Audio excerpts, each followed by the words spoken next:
Hey Pisces, I already tried to do your reading once.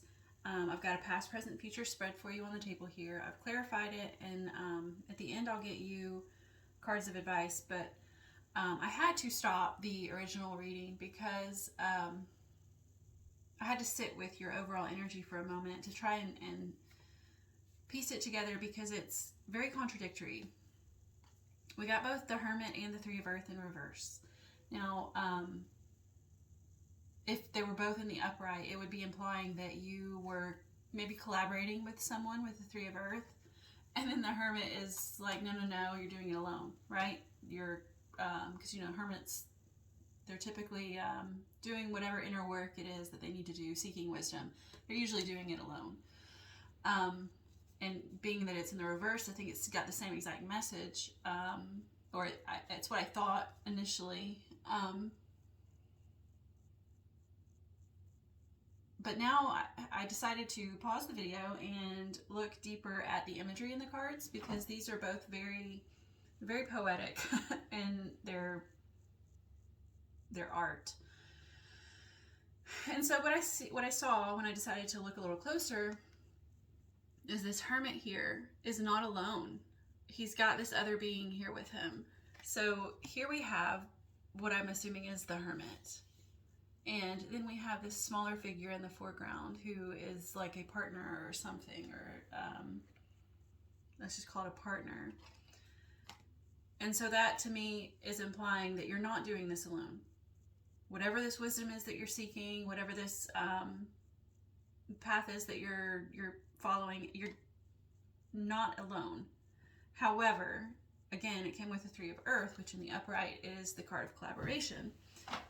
So in the reverse, I thought, okay, well maybe it's telling me that you are doing this alone. But then I looked closer, and there's typically there's only 3 people in the card. In this one, there's 5. And so being that it's in the reverse, I don't necessarily think that it's saying you're doing this alone because the Hermit has a partner here. I think it's that you're doing this with your entity of choice. Whether that's God, Spirit, the universe, whatever it is that you connect with, I think that's what you're working with here. I don't think it's an actual person. It could be. But because these both came out in the reverse and they're contradictory, I want to say it's neither. It's neither. It's you are working with someone, but it's not a physical someone. This could be your higher self, whatever the situation is. So in your past here, past position, you have the Four of Air in reverse with the Eight of Swords. So the Four of Air is the card of deep rest. It's the card of so the 3 would be heartbreak, right? Or disappointment or something along those lines. And then the 4 would be the rest after that. Allowing your body and your mind to heal, specifically your mind, because swords are of the mind. In this depiction, I'm always drawn to the fact that there's obviously a brain here up at the top, surrounded by fire.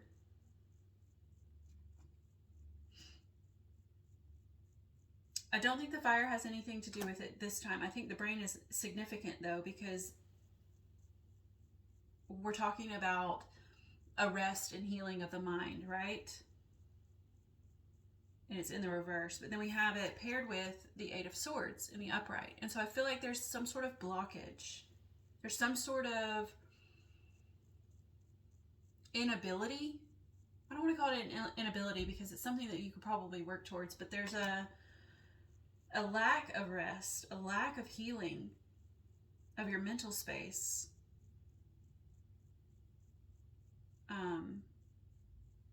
Because of this Eight of Swords, it's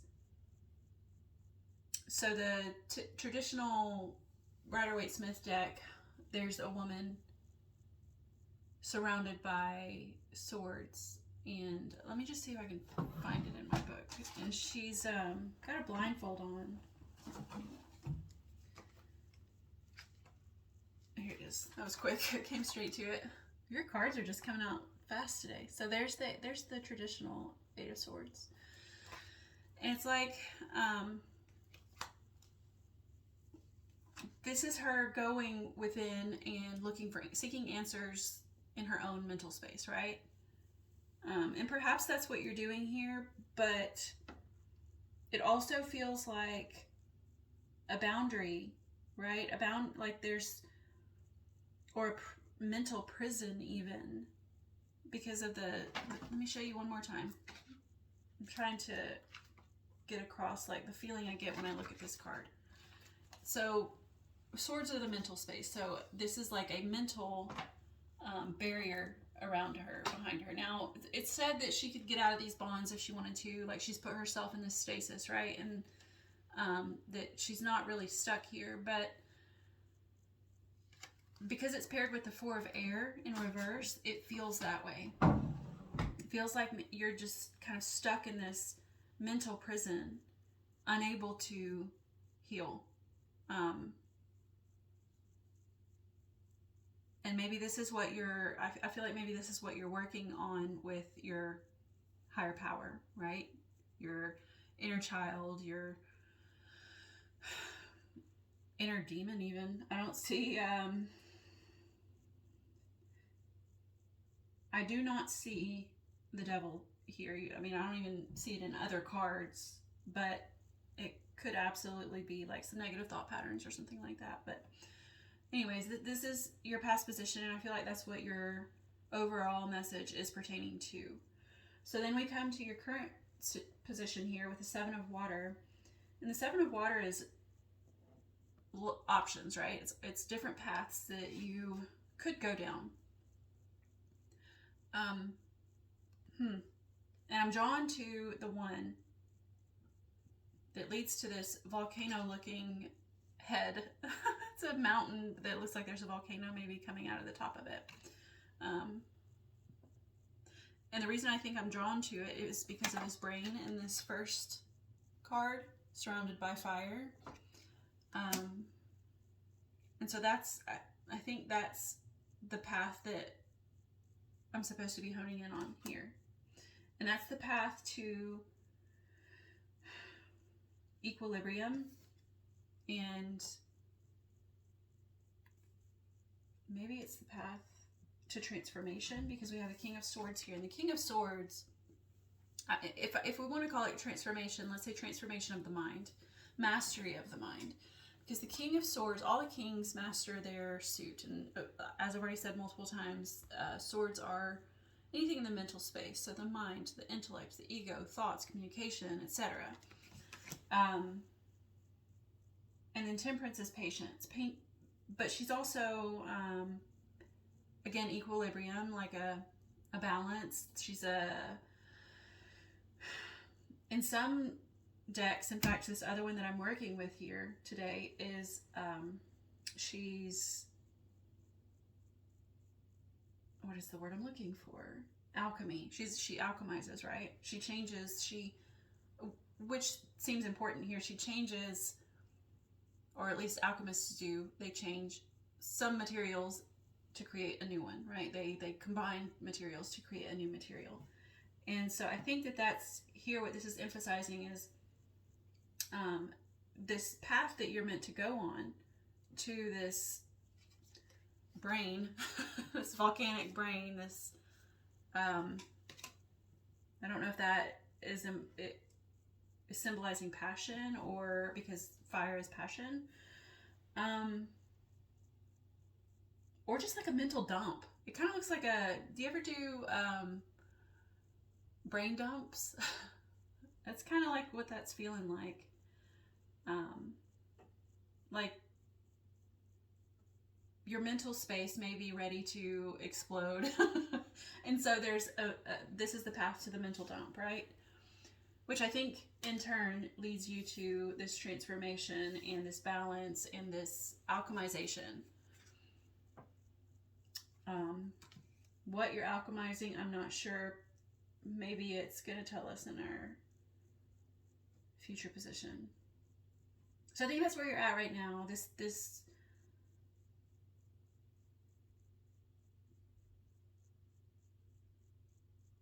this path also, I mean, it leads to multiple places.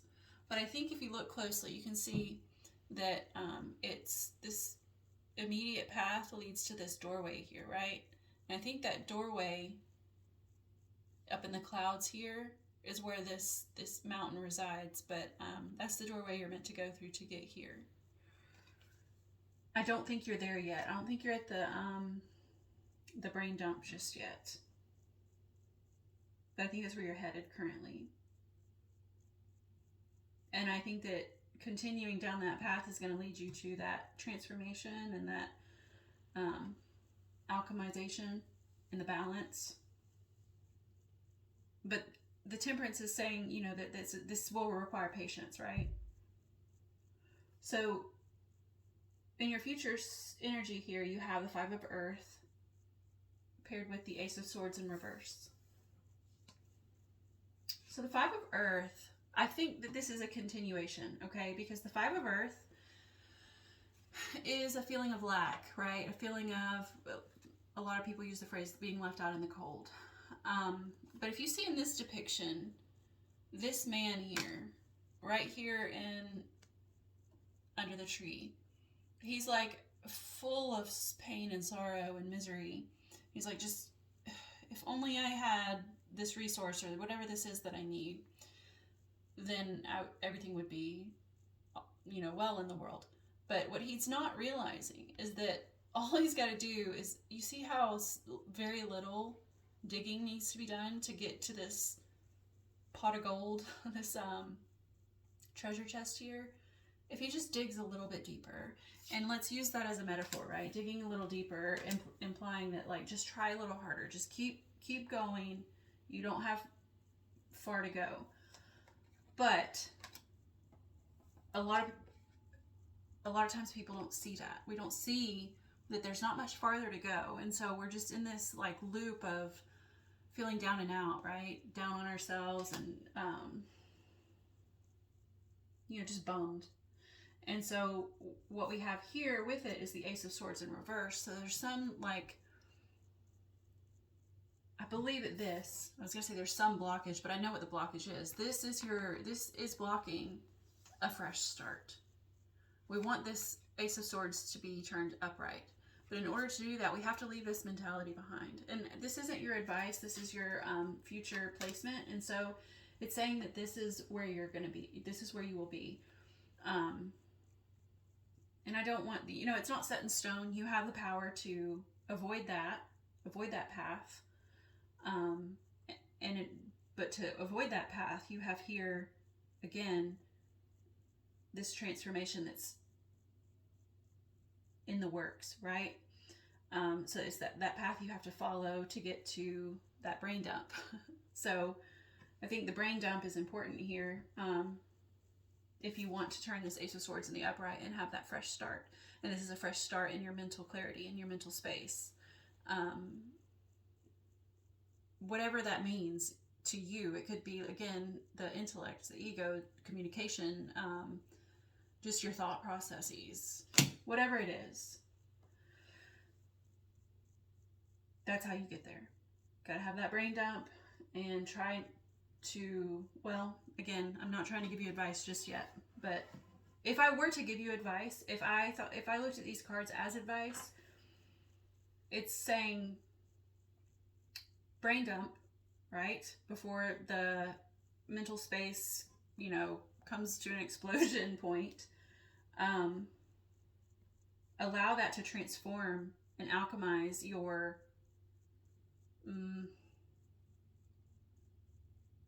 well, I mean, I want to say life, but it's the life that you create within your thoughts, right? So let that alchemize your thoughts, your mental space. And then maybe your future position is that avoidance of that lack mentality, and just that realization that there's not much farther to go. I'm almost at my goal. I'm almost where I want to be. And then that will help you reverse that Ace of Swords. If I was going to look at this as advice here. But I'm going to actually give you a card of advice. And I'll clarify it as well. one flipped. We've got the Queen of Air in reverse. Yeah. So the Queen of Air, again, air, swords are air. Air is anything in the mental space. So before I start talking about it, though, I want to clarify it.